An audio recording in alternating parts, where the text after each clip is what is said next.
Бидний бүтээмжийн хурдсахуур Digital Works. Өглөөний минь. За, туулсан цаг болсон учраас хэдэл эхлэе. За, юуны өмнө та бүхнийг орж ирж вебинарт оролцож байгаад маш их баярлалаа.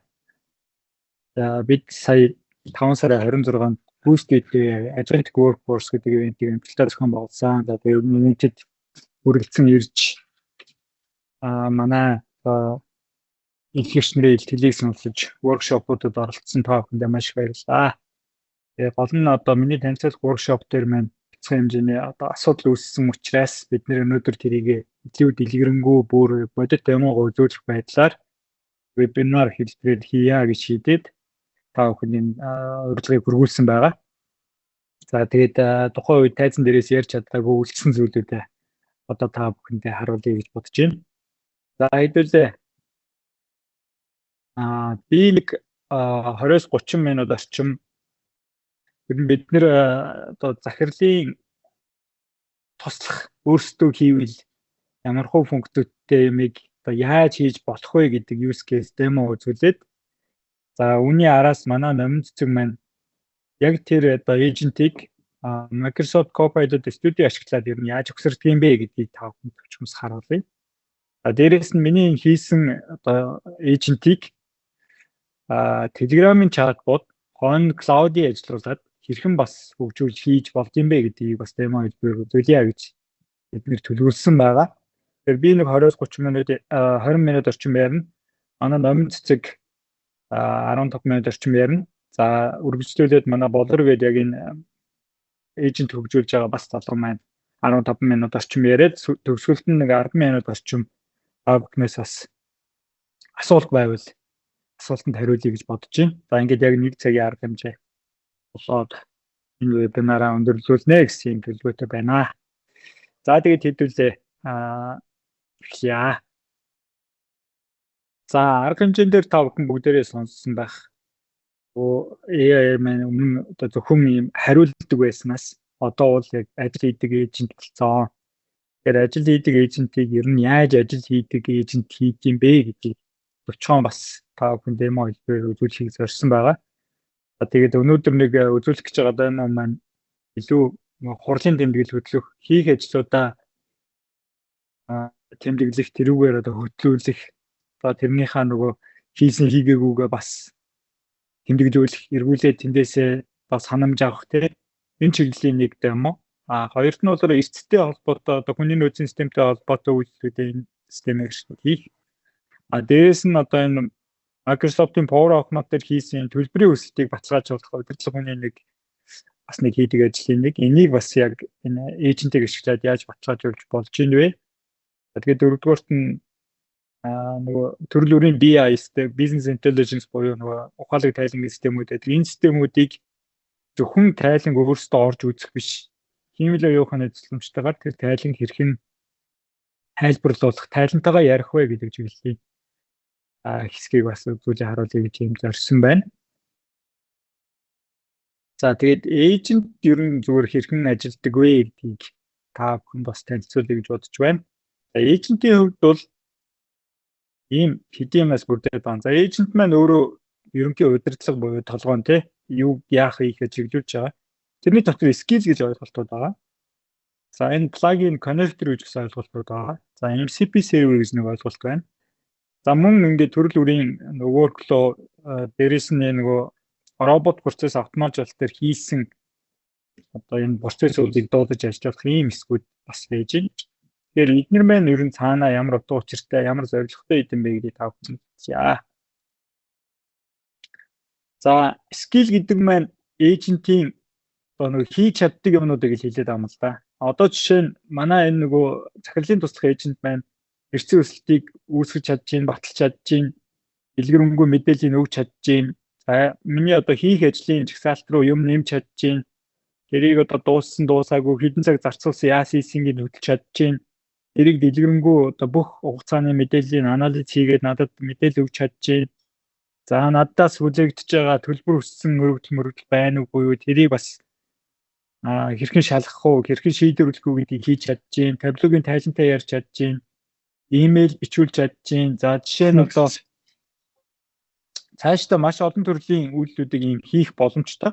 Тэгэхээр энэ скиллүүдийг нэмээд ээж болно. Одоогоор бол бид нэг 3 4 скилл дээр өнөөдөр та бүхэн демо үзүүлэх гэж байна. Энэ скиллүүдийг үл цаашдаа маш олон үйлдэл хийдэг болоход нэмээд их юм боломжтой байгаа.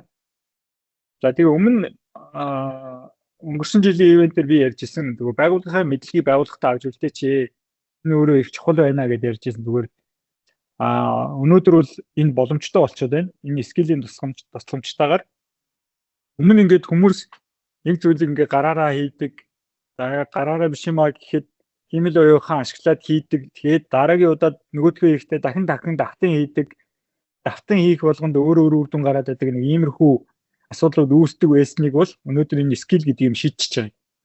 За одоо жишээ нь энэ скил гэдэг юмыг ашиглаад бид нэр одоо би өнөө өглөө гэхэд жишээ нь нэг 6 хүний ажлын байрны тодорхойлт бичээд өгөө гэдэг юм даалгавар манай хүний нөөцөөс ирсэн. Тэгээд миний хувьд бол ажлын байрны тодорхойлт гэдэг зүйлийг ийм темплейтийн дагуу ингэж бичээрэй, тэгж бичээрэй гэж химэл оюуханаар хийлгээд тэгээд химэл оюуханаар яг миний сансан хэмжээнд хүрээд гоё одоо нэг ажлын байрны тодорхойлт бичдэг болчоор нь тэгвэл энийг скил болгоод хадгалчихаа.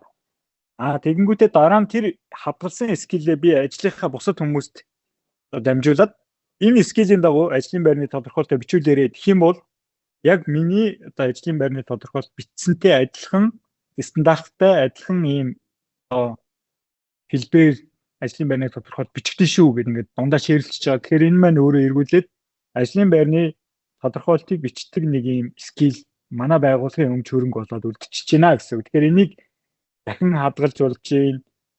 Мэдлэгээ одоо ингээд хадгалж авах нэг хэрэгсэл байна. Дахин ашиглана те.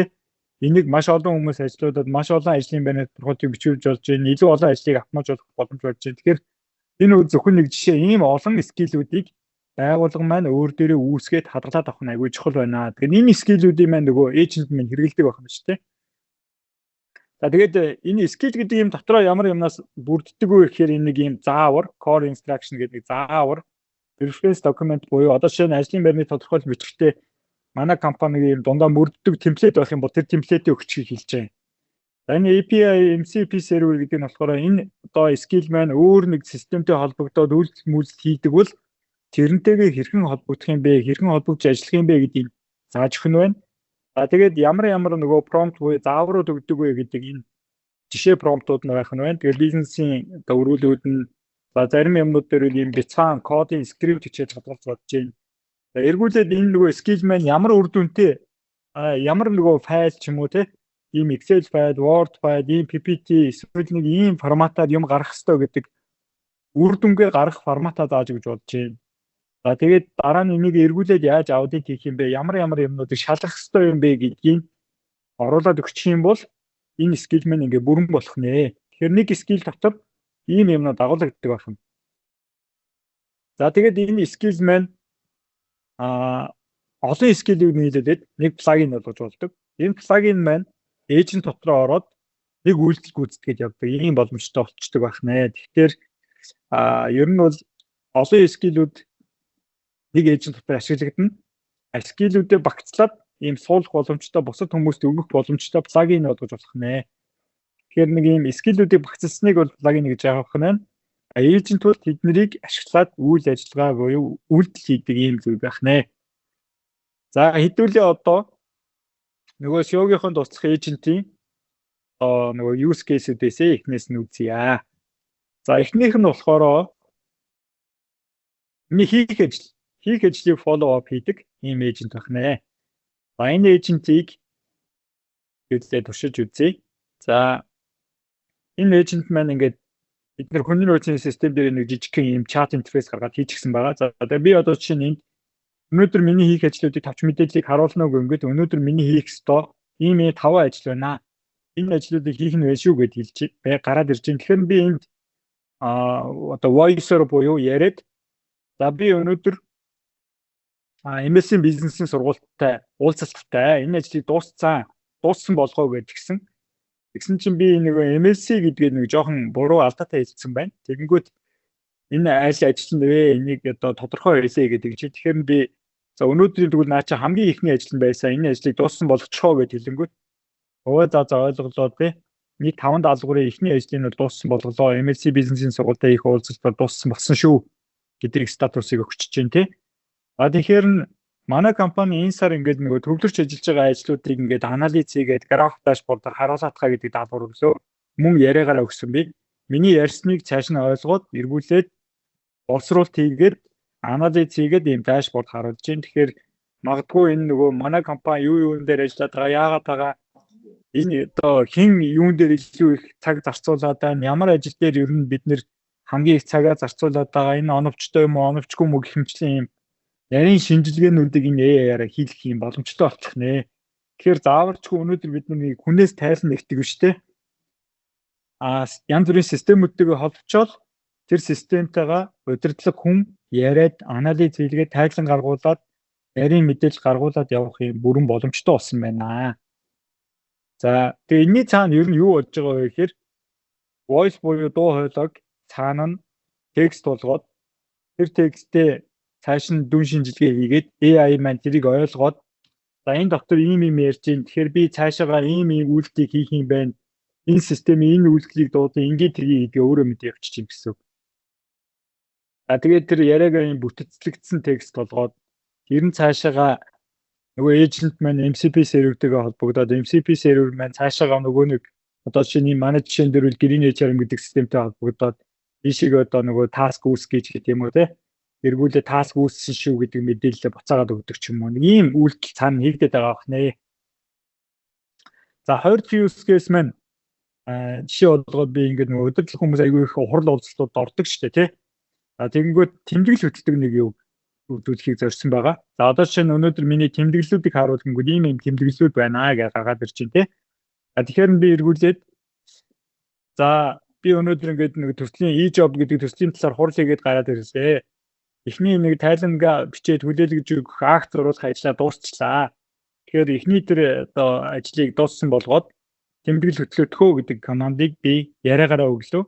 За тэгэнгүүт энэ маань манай хүний нөөцийн системийн тэмдэглэл хэсэг рүү одоо мэдээлэл болгоод тэмдэглэл рүү одоо хөтлөж чинь. Одоо чинь e-job төслийн тайлан гэдэг нэг юм тэмдэглэл хөтлөсөн байна шүү дээ тий. Ингэнгүүт юу болж чинь гэхээр энэ тэмдэглэлүүд ингээд систем дээр хөтлөгдөд байхаар дараа нь би ингээд нэг юм дэвтрээ ухаал ийм ажлууд яалаа, тэр хурал дээр юу яригдлаа, энэ төслөөс чи одоо ямар ажил үлдсэн бэлээ, хэн юуг нь хариуцж авсан гэлээ гэх хэмжлийн юмыг санаад ах шаардлага байхгүй. Энэ мэдээлэлүүдээ би зүгээр яриад систем рүү өгчөд систем маань тааш нь шууд автоматар авч хадгалаад дараа нь эргүүлээд надад сануулах, надтай холбоотой чухал мэдээллүүдийг эргүүлээд надад анализ өгөх юм боломжтой болчихж байгаа нь маш том давуу тал байгаа. Тэгээд явандаа бол бид энийг нөгөө second brain буюу хүний одоо нөгөө хоёр дахь юм мартдаггүй тарих болгож хөгжүүлэх юм одоо зорилготой ажиллаж байгаа. За тэгээ энэ мэн цаанаа бас юу болж байна гэхээр нэг хурлаас олон төдөө буюу нөгөө хийх ажлууд гаргаж ирж болж байна. Тэр хийх ажлуудаа төрөл бүрийн хүмүүс рүү хуваарлж болж байна. Тэр хүмүүс маань тэр одоо хийх ажлаа хийгээд дуусангууд надад мэдгэж болж байна гэх юм уу те. Тэр хүмүүс чинь гарч ирээд нэг тэрийг хийгээрээ ингээрээ би чамд ийм таск өгдөө шүү. Тэр яасан энэ яарсан гэдэг шүү дээ. Тэгэхээр энэ ажлуудыг хэмэл оюухны тусламжтайгаар автоматжуулах бүрэн боломжтой энэ кейсээр харуулъя гэж зорьсон. За тэгээд одоо жишээ нь эрцийн хүсэлт гэдэг ингээд нэг янз бүрийн зөвшөөрөл ингээд захирлаас хүлээгдээд байж идэг тий. Иймэрхүү юмнуудыг бол одоо жишээ нь бас хэмэл оюухантайгаа яриад за наадгаа зөвшөөрчөө. Гадуур ажилласан үйлчлэлүүдийн бол баталчихаа. Илүү цагийн бол наа төслийн чинь илүү цагууд нийтдээ хэдэн хүн цаг болчиход байна. Наа хүн чинь ер нь хэдэн цаг илүү ажиллаж байгаа. Яг юу ийсэн ч гэдэг юм уу те. Иймэрхүү мэдээллийг асууж агаад одоо шууд системээсээ за зөвшөөртгийг ийм гэдэг үйлдэлүүдийг ийм хийх бүрэн боломжтой болчихсон байгаа. За дээрэс нь энэ одоо зөвхөн хүний нөөцийн систем гэхгүйгээр төрөл бүрийн системүүдтэй холбогдох боломжтой байгаа. Одоо жишээ нь төлбөр өсөөр үйлдэлгээд нэг компаниуд дээр юм байж идэг те. Нэг юм мөнгө ийшээгээ гарах гэсэн захирлаа энийг зөвшөөрөөд өгөөч тэгээд өгөөч тийм юмны мөнгө байгаамаа гэдэг. За энийг үл одоо жишээ нь бид нэр энэ систем дээр хийгээд өгсөн байгаа. За энэ систем рүүгээ одоо би логин дэж орлоо. Энэ маань цаана өөрөө Microsoft-ийн ихээр давхар single sign on буюу давхар логинд орчдөг. За тэгэнгүүт энэ дээр юу болж байна вэ гэхээр за надаас үлэгдэж байгаа төлбөрийн өсөлтүүд байна уу? Би одоо ямар төлбөрийн өсөлтүүд батлах вэ гэдгийг ингээд асуунгууд энэ маань эргүүлээд за танаас үлэгдэж байгаа ийм төлбөрийн өсөлтүүд байгаа шүү. Энэ төлбөрийн өсөлтийг батлаарай. За тэгэнгүүт би одоо тэрийг за наанаасаа тэгвэл баталчихаач гэдэг юм уу тий. За одоо жишээ нь би энэ дээр төлбөрийн өсөлтүүдийг одоо асууад баталчих болж байна. За энэ маань цаашаага зөвшөөрөх, цуцлах, магадгүй тайлбар өсч болно тий. Энэ ямар учиртай юм бэ? Энэ юуны мөнгө юм бэ? Яагаад гарах гээд байгаа юм бэ? Ямар асуудал байна вэ? Өмнө энэ дээр хэдэн төгрөг гарсан бэ гэдэг юм уу тий. Иймэрхүү дэлгэнгүй мэдээллийг асууж болно. Энийний ард талд ер нь юу болдог вэ гэхээр за ингээд батлагдчихингүүд ард талд нь ийм автомат үйлдэлүүд хийгдэж байна. Тэнгүүд энд одоо жишээ нь би нэг 5-6 өсөлт баталчлаа гэж бодъё л да. Тэнгүүд энэний ард талд нэгтлэн өмнө нь яадаг байсан гэхээр банкны гүйлгээ шивдэг байсан бол энэ өөрөө цаашаа автоматар нөгөө робот процессор дуудаад тэр робот процесс маань ажиллангүйтэй банкны гүйлгээнүүдийг хүний оролцоог өгөө шивэж өччих. За тэнгүүд за би сая ийм 6 өсөлт баталсан. Тэнгүүд ийм 6 банкны гүйлгээг энэ робот маань ямар компани руу, ямар мөнгөнд дүнг, ямар гүйлгээний утгатай, ямар данс руу яаж шилжүүлэх юм гэдгийг бүгдийг шалгаад шивэж өччих. Магадгүй одоо гүйцэтгэх захирал энийг ороод за энэ гүйлгээнүүдийн 1-р гарын үсийг одоо гаргая гэдгийг тавчаад авах юм бол гүйлгээ батлагдаад гарнаа. Энийг бол хийх боломжтой л доо бид нар бүрэн автоматжуулаад 1-р гарын үсгийн гүйлгээ шууд гаргачих боломжууд байна. Гэтэ яг бас роботоор 100% бүх гүйлгээг ингээд автоматар банкны гүйлгээ гаргачих бас жоох эрсдэлтэй юм бөгөөд 1-р гарын хэсгэнүүд үлдээсэн байгаа. 1-р гарын хэсэг хүртэлх энэ автоматжуулалтад өгөөд хийгээд ингээд тавьчихсан байдаг манай компани дээр. За 1-р гарын хэсгийг ч гэсэн ер нь автоматжуулах боломж байгаа. Ингээд ийм аппровын процессуудыг автоматжуулчихаар эргүүлээд юу болж байна вэ гэхээр ажил маш хөнгөвчлөгдөж байгаа, хурдтай болж байгаа. Энэ дотор одоо нэг тэр хүнээс хамаарат төлбөр мөнгө гацдаг ч юм уу үйлдэл удаашрдаг юм бол маш бага болчихж байгаа.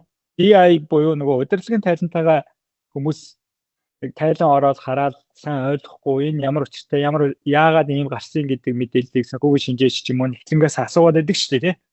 Тэр энийг үл ийм WBI тайлантай бид нэр тэр нөгөө WBI MCP серверээр холбоод тайлангаа одоо тайлантайгаа ярих боломжийг олгочихсон байгаа.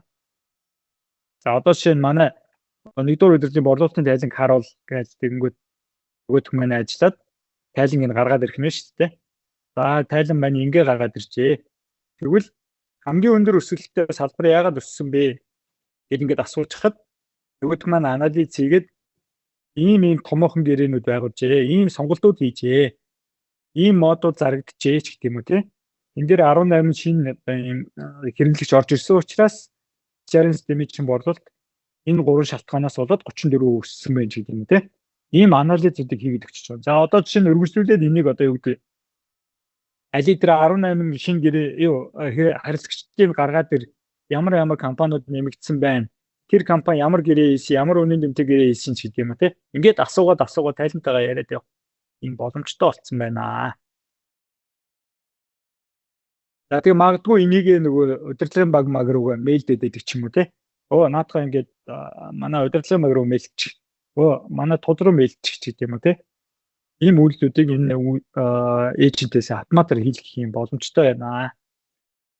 За тэгэхээр иймэрхүү одоо мэдээллийг удирдлага хүн real time авснараа байгууллагын шийдвэр гаргалт үйл ажиллагааны хурд бол үнэмлэгүй нэмэгдэн дээрээс нь энэний ардталд ажилладаг маш олон хүний ажил хөнгөвчлөгдөж байгаа. За тэгээд ер нь түрүүн нэг MCP сервер гэдээсэн тэр API байхгүй одоо ийм хуучин нөгөө AI-тай одоо 100% холбогддоггүй системүүдийг яаж AI-тай холбогдож ажилдаг болох вэ гэнгүүт нэг үл MCP серверээр холбогдож байна. Нэг үл RPA буюу нөгөө робот ажилтан угсраад тавьсан. Энэ эйжент маань робот ажилтныг дуудаж ажилуулах, робот ажилтнанд команд өгөөд робот ажилтнаараа ийм ажил хийх юм боломжтой удирдах чаддаг юм систем байгаа. Тэгэхээр энэ SEO одоо захирлын туслах агент маань бол олон системтэй олон ийм робот ажилтнуудыг удирдах ажилладаг. хүнтэй бас ингээд хоршиж ажиллаж чадна. Ийм одоо туслах хийхэд бол та бүхэн баг өөрсдөө чадхаар ийм гарын дээр байгаа. Тэгэхээр одоо ийм туслах хийгээд хэрэглээд одоо миний хувьд бол айгүй амар байна. Хамгийн гол нь энийг ерөн зүгээр яаж хийх юм бэ гэдэг нь та бүхэн сонирхолтой баг. Тэгэхээр тэрийг манай одоо номин цэцэг та бүхэнд үзүүлнэ.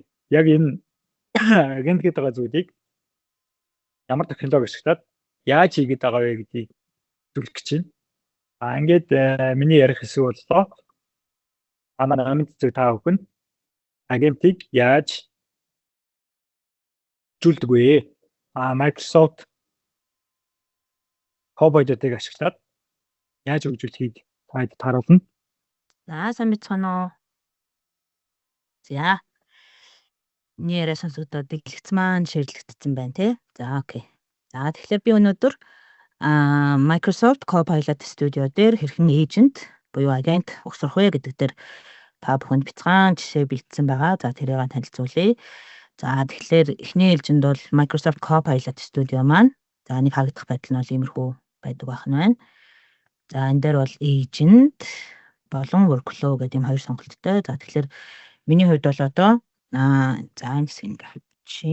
Тэгэнгүүт за энэ дээр ингээ харагдж байгаачлан би бол одоо өөрийнхөө туслахын тодорхойлтыг өгөөд энд agent-ээр одоо ингээ угсраад эхлэх боломжтой байна. За тэгэнгүүт за одоо юу гэдэг би бол ерөнхийдөө нөгөө нэг механик буюу RPA-ийн угсралтуудыг байгууллагууд дээр нэлээд хийж гүйцэтгэдэг байгаа. За тэгэнгүүт дийлэнхтэй манай роботууд маань санхүүгийн хэлтсээр угсрагтаад явдаг. За тэгэнгүүт одоо би өнөөдөр жишээн дээр санхүүгийн багийн туслах тийм эйжентийг хэдүүлээ. Хөнгөн байдлаар угсраад үзье. За энэ дээр бол ингээд тодорхойлолт одоо юу гэдэг те яг ямар эйжент юу хэлэх гээд байгаа үгээ бичээд за тэгээд энэ сүмэн дээр зарна. За одоо энэ дээр ерөнхийдөө бол роботын агентийн маань одоо тодорхойлолтын дагуу эхний суйрлуулт юмнуудаа бол ингээд хийгээд бэлтэж гэн гэсэн үг. За энэ маань бол жоохон хугацаа авч магадгүй. Тэгэхээр би урьдчилаад угсарсан байгаа зүйл рүүгээ оруулаад за хэдүүл ихний байдлыг хардаг. За тэгэнгүүт одоо энэ дээр би туслах зардлын нэгтлэн гэдэг ийм тодорхойлолт өгөөд бэлтүүлсэн байна. За тэгэнгүүт за хэдүүл энэ дээр ингээд эхний байдлаар агентийнхаа бүтцийг харах юм бол за нэр тодорхойлолт за тэгээд доош явах юм бол за энэ эйжент маань өөрөө ямар модель ашиглаад юу хийх гээд байгаа гэдэг хэдүүлээ сонгож болохоор байгаа. Өөрөөр хэлэх юм бол за энэ дотор одоо нөгөө GPT те ChatGPT-ийн хойлын модулууд байна. Эсвэл Claude-ийн модулууд байна те.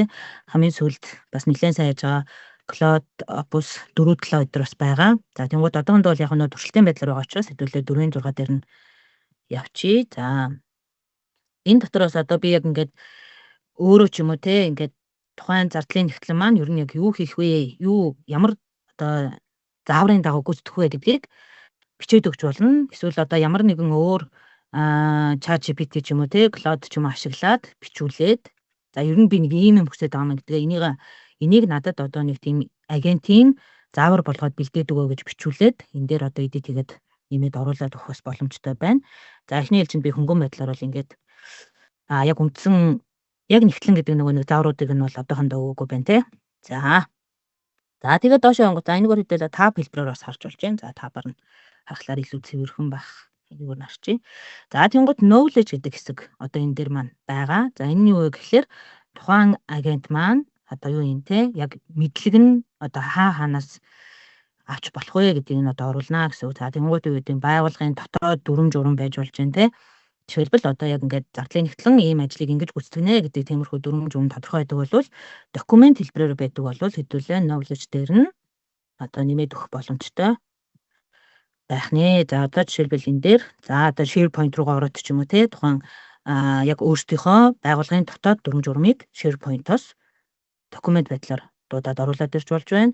За эсвэл одоо юу гэдэг нь те ингээд өглөө болгоно нэг тийм public site юм руу хандаад мэдээлэл авдаг болвол за одоо Монгол банкны сайт ч байт юм уу те тэрийг нь энэ дээр нэмээд оруулаад өгөх боломжтой. За эсвэл юу гэдэг юм татврын одоо хууль дүрм журам те тиймэрхүү нөгөө сайтууд байдаг legal info өдр байдаг. За тэдрийг бас ийшээ нэмээд оруулаад өгөх юм бол за ер нь энэ маань ийм мэдлэгтэй шүү гэдэг одоо юмнуудын тодорхойлтууд байна гэдвэл энд ингээд нэмээд доошоо оруулаад өгөх боломжтой гэсэн. За тэгмүүд одоо би бол яг өөрийнхөө жишээн дээр за Монгол банкны сайтаас ханш татах ч юм уу тийм шаардлага байгаа учраас ер нь бол Монгол банкны сайтээр ингээд оруулаад тавьсан байна.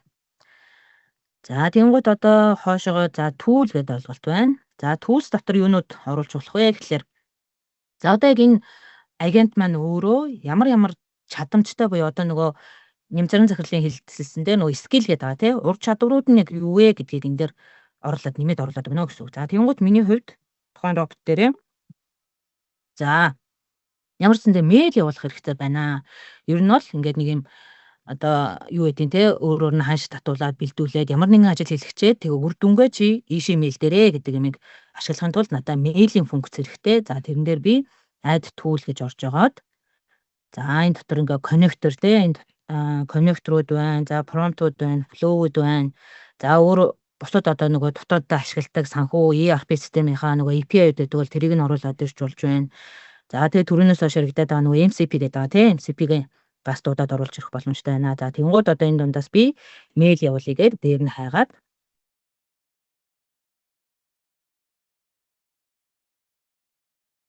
за тэгэнгүүт надад O365 тий Outlook-ийн мэйлүүд орж ирж байна. Доошоо явах юм бол за Gmail-ийн мэйлийн функцүүд бас ингээ ороод ирж байгаа. За энэчнээс би өөрийнхөө яг шаардлагатай мэйлийнхаа функцийг сонгоод дуудаад оруулаад ирж байгаа гэсэн үг.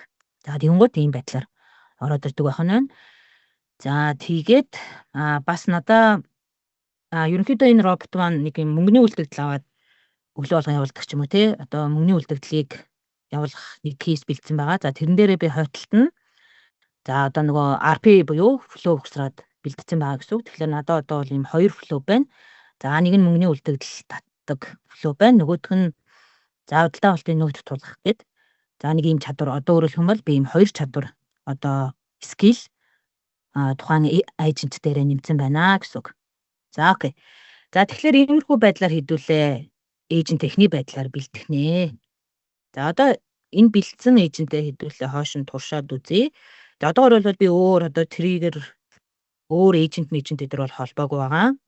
За ямар ч нэг түүлүүд ашиглагдах түүлүүд буюу скиллүүдээ бол холбогдсон. За тэгээ нөөблөж бол Монгол банкны ханшийн сайтыг бол ингээд нэмээд оруулаад ирсэн байна. За одоо хэдүүлээ энэ дээр нэг юм шинэ сешн үүсгэж байгаад за энэ дээр би онтойнод асуултуудаа бэлтгэсэн байгаа чинь суулж. За тэгмүүд эхлээд би юу гэж асуух вэ гэхээр за Монгол банкны өнөөдрийн ханшиг за одоо өнөөдөр гэдэг дээр би заавал онсороо өгөх шаардлага байна шүү дээ. Өнөөдрийн Монгол банкны ийм ханшуудыг энэ хоёр руу мэйлээд илгээгээд гэдэг ингээд заавар өгөхөд явах нь. За тэгмүүд эйжент маань өөрөө одоо энэний хойнд би ингээд нөгөө механик угсарсан юм бол байхгүй. За яг нөгөө ханш авдаг мөнгөний үлдэгдэл татдаг хэсэг нь механик болохоос биш одоо заавал ингэж хэлвэл энийг хариулаарай гэд ингээд механикаар одоо чатбот угсарсан юм бол байхгүй. Зүгээр ингээд төлөвлөдөө нэмэл нөвлөжүүд өгсөн. За тэнгууд энэ маань өөрөө за энэ хажууд тарах юм бол ингээд source-оос хайгаад Монгол банкны ханш гэдэг нөгөө knowledge-с хайгаад за тэнгуутаа тэнцэнээсээ ингээд мэдээллүүд аваад за жоохон сүлжээ яагаад мэйл илгээдэг гэсэн жоох удаалах шүү. За одоо ингээд энд мэйл нь явчлаа гэж байна те. За тэгэнгүүт яаж юм тэгэхээр Монгол банкны ханшийг хайж байна. За төр хүлээнэ өгчээсэн аа ийм ханшийн мэдээнүүд байгаа юм байна. Их сурвалж нь энэ байна. За энийг одоо би мэйлэр ингээд илгээчлээ гэдэг ингээд явуулж байна. За тэгэнгүүт хэдүүлээ мэйл рүү ороод харах юм бол сая 11:29 надад мэйл ирсэн байна те. За ингээд ханшийг хүргэж байна. Ингээд хүндэтгсэн тэрээ гэдэг ингээд за одоо тэгэхээр энэ мэйлийн бүтэц мөцтэйг бол би одоо юу гэдэг темплейт дээр бол урьдчилж бэлдсэн юм бол байхгүй.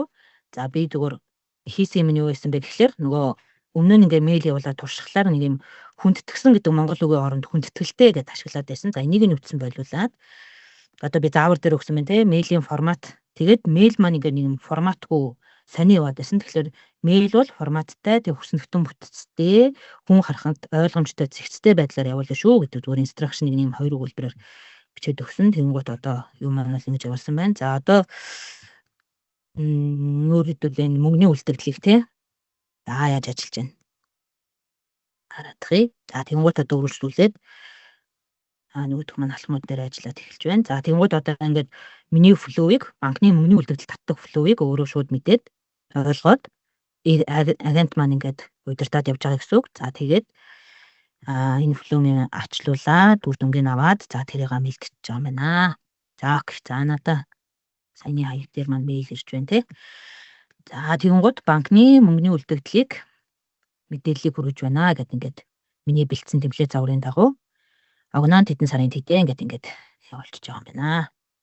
За тэгэнгუთ яг магадгүй энэ хоёр жишээ маань бол ингээд нэг юм за одоо хэдүүл бодъё л да тий. За мөнгөний үлдэгдэл чинь болвол одоо энэ flow гэдэг байгаа. Энэ маань бол цаанаа ямар юу байгаа вэ гэхээр нэг юм за одоо юу манай байгууллагын дотоод орчинд байгаа нэг виртуал машин ч юм уу тий. PC руу хандаад банкныхын сайтууд руу ороод тий худалдаа үзэл бол худалдаа үзэл хаан бол хаан банкныхын сайтууд руу хандаад за тэгээд тэнд байгаа данснуудын үлдэгдлийг аваад нэг Excel руу шийддэг ч юм уу тий юм бэлдээд за тэгээ нөгөө Excel-ийн үр дүнг буцаагаад агент руугаа ингээд шийдэж байгаа ийм үйлдэл хийдэг. Одоо нэг юм RP одоо робот ажилтан цаана нь бол байгаа гэж болох нь. За тэгэнгუთ одоо энийхээ чадрыг нэмээ тий хэдүүлээ магадгүй юм худалдаа авалтын нөөц тулгадаг. За тулгалтын процесс бол яг дүрмэн тодорхой. За тэгээд 100% яг үнэн зүгээр яг тулгаад ажиллаж явах хэрэгтэй тий. За тэгэнгუთ яг юм одоо тулгаад үр дүн буцаадаг хэсгийг нь бол яг юм RPA-ээр угсраад за тэгэнгუთ буцаагаад ирж байгаа үр дүн дээр нь харин одоо нэг юм анхан шатны шинжилгээ хийлгээд тий. За ер нь ингээд яг айлууд дийлээ асуудалтай одоо манараа нөөтөө шивээгүй байна ч гэдэг юм уу тий. Эхлээд би одоо юунаас эхлээд одоо ажиллавал зүгээр байна гэдэг юм дүгнэлтээ гаргах журмаар за одоо агенттай хэдүүлээ холбогдуулаад ажиллаад үзье. За тэгэнгუთ за одоо энэ дээр бол би ингээд нэг он сармар өгөх хэрэггүй. За өмнөх сарын худалдаа авалтын нөөтийн тулгалтыг хийгээд тэгээ анхаарах зүйлс нь юу байна? Тэрэн дээр надад юм яач гэнгүүт одоо энд бол бидний нөгөө flow буюу RPA илүү маань орж байгаа оролт бол байна. За ингэнгүүт огноо өмнөх сар гिचэнгууд шууд 4 сарын 30 гэж болгоод явуулчихж байна тий. За тэгээд үр дүн буцаад за тэрэн дээр одоо надад би дүн шинжилгээ гэсэн учраас надад анализ хийгээд хөөр байгаа юм байна. За тэгэхээр ерөнхийдөө хэдүүлээ яах юм бол одоо биднэрт бол яг нөгөө юм ойр зүрийн процессууд бас байгаа тий. Одоо ингээд нэг юм нэг хоёр алхамтай гүйцэтгэдэг процессууд байна. За эсвэл ингээд нэг юм 5-аас дээшээ алхам ингээд дамжиж гүйцэтгэдэг одоо процессуудаас бидний ажлын дундаас байгаа. За тэднэр дээрээ бол яг 100% үнэн зөв одоо саяны жишээлбэл банк руу гүйлгээ шивдэг те тэр бол 100% үнэн зөв ажиллаж явах хэвээр. Тэднэр дээрээ бол бид нар RPA-ээр робот ажилтнууд угсраад за нөгөө робот ажилтан маань одоо жишээл тухайн нэг хэлтсээр байгууллага дээр ингээд 10-аас дээшээ болоод ирэхлээр 10-аас дээшээ те 20-оос дээшээ ч юм болоод ирэхлээр бид нар дээр нь ямар нэгэн тархи залгаж өгөхгүй бол тархи буюу одоо юм агент залгаж өгөхгүй бол за ингээд нэг юм бие даасан баахан олон юм тусдаа процессууд за нөгөөдгөө буцаагаад одоо яг менеж хийж явах маань бас юм зардалтай хэсэг болж бас болохоор байгаа. За тэгэхээр за одоо энд ингээ харах юм бол дүн шинжилгээ хийлгээд явуулсан байна те хаана зөрүүтэй байна. За тэгээ зөрүүнийхээ тайлбаруудыг өөрөө те хамгийн том зөрүү нь бол энэ байна. Энэ айлтай те БББ гэдэг энэ айл дээр харилцагчтай байгаа юм байна. И баримтанд дутуу байж болзошгүй гэдэг ингээд иймэрхүү байдлаар тайлангаа хийгээд гаргаад өгч байна. За окей. За миний ерөөхдөө үзүүлэх хэсэг маань болсон байна. За одоо бодор маань үргэлжлүүлээд cloud дээр хэрхэн эйжент төгсрөх талаар яриад явах. За миний ярих сэдв бол cloud дээр ашиглан NCP үзгээд тэгээ манай GPT буюу хүний нүдний систем рүү NCP-гээр холбоо түүгээрээ ямар ч хамаагүй батар одоогийн жишээр бол Telegram-аар тэгээд зөвхөн Telegram-таа ярьдаг. Тэгээд мөн чимээгийн системээр speech to text ашиглаад зөвшөөд voice-ороо command өгөөд ажлыг өнөөдөр ярина. За тэгээд эхлээд бүтээ одоо ярьчих. Эхлээд манайхад тэгээд GPT-гээ NCP байдлаар connector орно ингээд холбогдсон байгаа. Тэгэхээр шууд одоо нөгөө GPT-дээр хийж болох те таскууд тэгэл одоо пакетийн хувьд бол одоо нөгөө request-үүд байгаа. Тиймэрхүү ээж аав төвчд одоо яг апprove хийх үү, decline хийх үү те эргүүдийг бол ингээд хандж байгаа. Миний хувьд бол нөгөө нэг одоо өнөөдрийнхөө хийсэн тэдэн цаг graphic design гэдэг одоо дог болгоод төглөөд өгөөрэй те. Тэр тэмдэглэл үүсгэж өгөөрэй гэсэн тийм ажлуудыг бол хийж болж байгаа. Тэгээд тэрийгээ яаж холбосон бэ гэхэд Telegram дээр botfather гэдэг интэй ярьдаг бот үүсгэжтэй. Тэгээд энэ дээр ботоо үзээд за энэ үний ботныхоо тухайн токен одоо мэдээлэлүүдээ аваад тэрүүгээрээ одоо би энэ AI BO гэдэг энэ чат ботыг үүсгэж байна. энийгээ би хэрвээр хатаж агаад тэрийг өөрийнхөө cloud desktop-тоо холбоод тэгээд би шууд энэ дээр байгаа GPT MCP-тэйгээ шууд холбож болж байгаа. Эдгээр шууд бичээд үзье. Англи Монгол хоёулаа болно. Тань өгөөд бичлээ.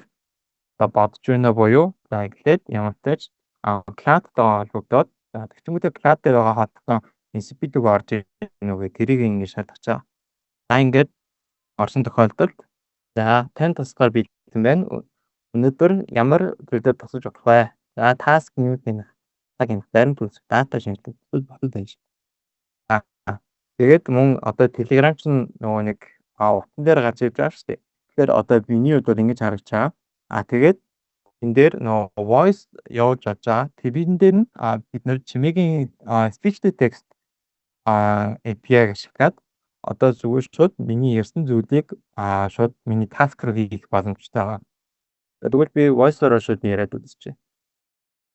Өглөөний минь өнөөдөр миний task ажил дээр 2 цагийн хурал task үзгээд өгөөрэй. За ингээд дэлгэсэн дээр харах юм бол за миний нөгөө нэг сая утсаараа ярьсан юу орж иж чинь voice нь орж иж чинь доор нь бол чимээгийн transcription ингээ орж иж чинь. За миний task дээр 2 цагийн ажил хурлын task үзгээд өгөөрэй. Одоо энийгээ текст болгох учраас одоо зүгээр шууд би энэ дээр чаттай адилхан хүлээж аваад одоо энэ дээрээ нөгөө GPT MCP-тэйгээр холбогдоод үйлдэл хийж авдаг. За task амжилттай үтлээ. За task-ийн нэр ажил дээр 2 цагийн хурлаа гэж. Өнөөдөр орсон байна 2 цаг. Төлөв нь хөлөөд. За ингээд хэдүүлээ энийг refresh-ийг авчих юм бол ингээ 2 цагийн хурлаа ингээ ороод ирж байна. За ингээд би нөө төслөө сонгоогүй учраас ингээд шууд яагаад байгаа гэж байна л да. Би төслөө сонгосон эпизод төслөд урчих юм бол шууд өөрөө ингээ гараар ороод ирж байна. За хэдүүлээ тэгвэл өнөөдрийн task-ыг дуусгасан боيو төлөвийг нь өөрчлөлтөд өгөөч. За энийг мөн адилхан утсаараа нөгөө компьютерийнхоо Telegram-ы voice-оор нь хоёулангаар нь явуулах боломжтой. Би нөгөө амар утсаас утсаараа яатчихаа. Тэгээд мөн дараа нь одоо ингээд тийм нөөцнөөсөө хол байв те cloud-тайгаа MCP-тэйгээ холбож бичих боломжгүй хүн voice-оор явуулах хэрэгтэй. Шууд нөгөө нэг эндээс нь Telegram байгаа учраас шууд нөгөө ярих боломжтой. Тэгээд дараа нь тэгээд GPT-ийнхаа үйлдэлүүдийг шууд утсан дээрээ хийгээд хараад хянадах боломжтой байгаа. За task-ийн төлөв өөрчлөлттэй өгч юм. За энийг харчээ. За одоо ингээд шууд ингээд чек болсон байна гэсэн үг. За ингээд ер нь бол миний хувьд бол ингээд task бол ингээд ороод ирчихэж байгаа. Тэгээд энэний яг юу амар болсон бэ гэхээр би одоо нөгөө cloud code-н дээр одоо ингээд хөгжүүлэлт хийж байгаа шүү дээ. Тэгчингүүтээ cloud code мөн адилхан нөгөө GPT холбоод MCP-тэйг ингээ холбогдчихтیں۔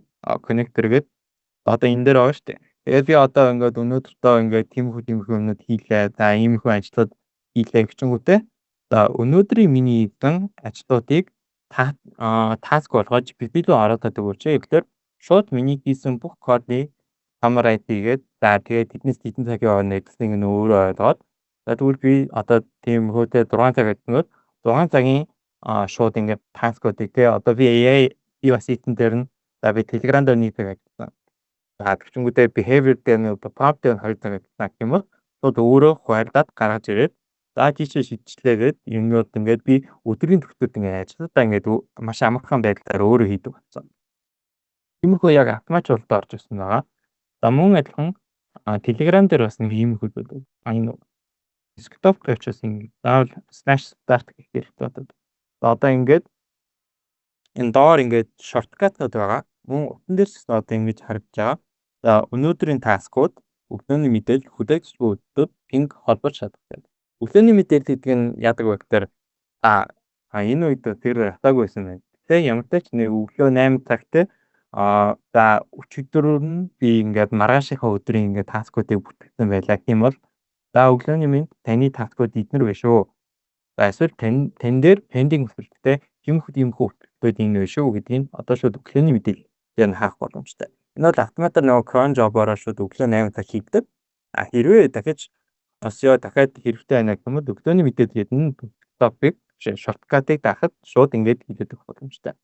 Мөн адилхан өнөөдрийн таскууд бол шууд ингээд миний цаа орж ирсэн нөгөөний хоёр таскууд шууд өөрсдөө ороод ирнэ. Мөн адилхан хүлээгдэж буй өсөлтүүд нь нөгөө pending request-тэй юу байна гэдгийг шууд өөрөө гаргаад авах боломжтой байгаа.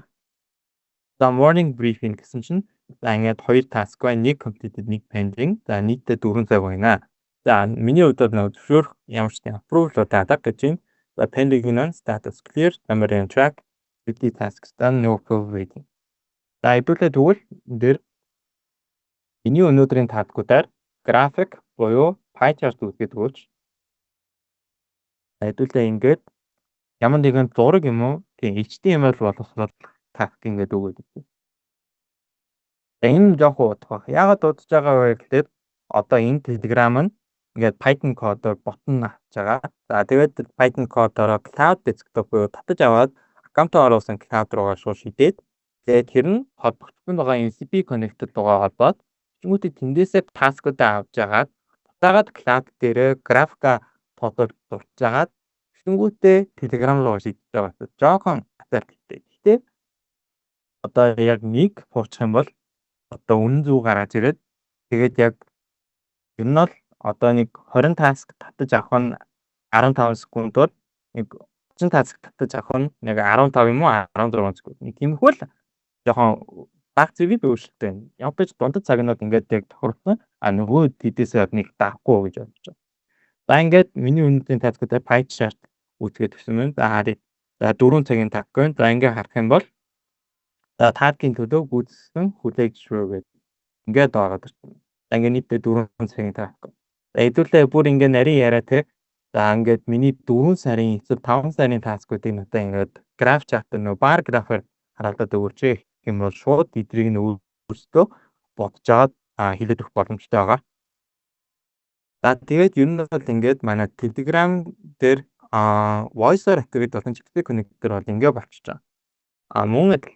Мөн нэмэлтээр одоо бид нар ингээд skill үүсгэдэг шүү дээ. Одоо cloud дээр одоо бид нар ингээд customize хийгээд одоо ингээд skill үүсгдэг байгаа. За энэ дээр бол би ингээд туршлагаар sentence inverter гэдэг одоо өгний эсрэг нь яг гаргаж өгдөг тиймэрхүү skill үүсгдэг байхгүй.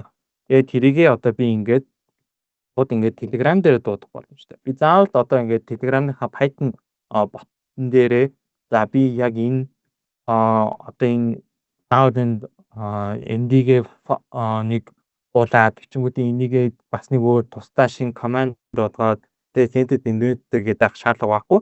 Шууд skill-дээр шууд миний desktop cloud дээр бүх skill-үүдийг ингээд татаад авчиж байгаа. Одоо миний хувьд бол би ингээд 5 skill үүсгэсэн байна. Цаанаас Anthropic үүсгэсэн ингээд skill-нүүд байна.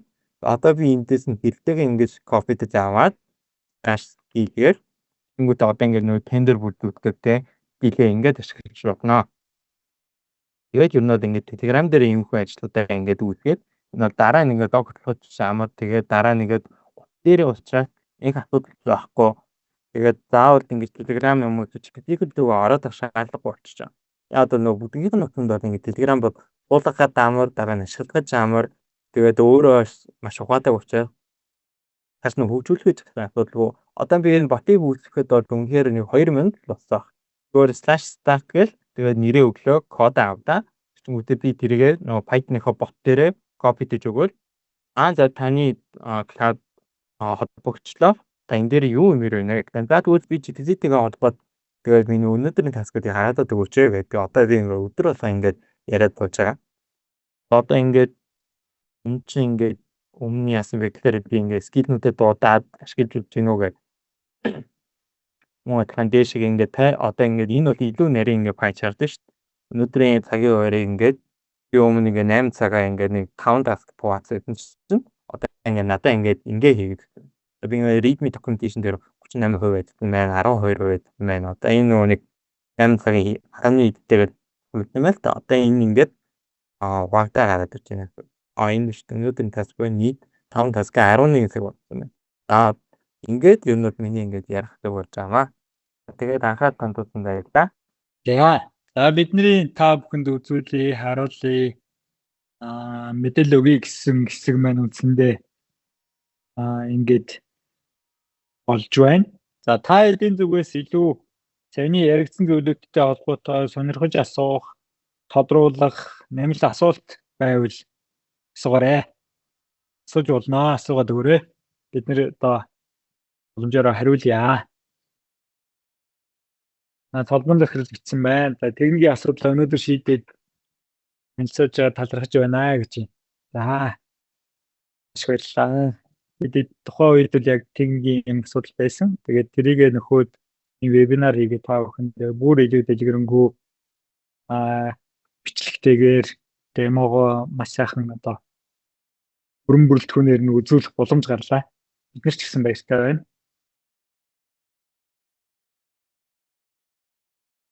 За өөр асуулттай хүн байна уу? За байхгүй бол ингээд цаг маань өндөрлөж байгаа учраас вебинараа дуусгая. За тэгээд өнөөдөр бидний урилгыг хүлээж авч орж ирж бидний мэдээлэлтэй танилцсан workshop оролцсон та бүхэндээ маш их баярлалаа. Digital Works.